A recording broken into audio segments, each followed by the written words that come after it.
జనసేన 2014లో ప్రారంభించినప్పుడు మన తెలంగాణలో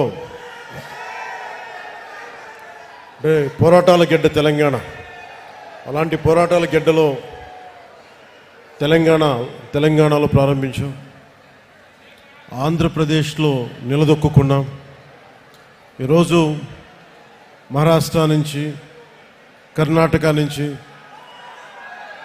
ఒరిస్సా నుంచి, తమిళనాడు నుంచి అందరూ మేము కూడా వస్తాం, మన పార్టీ ఉనికి అక్కడ లేకపోయినప్పటికీ మేము కూడా దీంట్లో భాగస్వామ్యం అవుతాం అని వచ్చేసిన కర్ణాటక, తమిళనాడు, మహారాష్ట్ర, ఒరిస్సా నుంచి వచ్చిన జన సైనికులకి, వీరమహిళలకి నా హృదయపూర్వక నమస్కారం. మనస్ఫూర్తిగా ఆంధ్రప్రదేశ్ విశాఖపట్నం మేము మనస్ఫూర్తిగా హృదయపూర్వకంగా మిమ్మల్ని ఆహ్వానిస్తుంది. పార్టీ ప్రారంభించినప్పుడు దారి తెన్ను తెలియదు నాకు. కేవలం నమ్మకం. సగటు మనిషి, మిడిల్ క్లాస్ వ్యక్తి ఒకప్పుడు రాజకీయాలు శాసించేవాడు. అలాంటి మిడిల్ క్లాస్ వ్యక్తులు, మేధావులు రకరకాల విధంగా విడిపోయారు.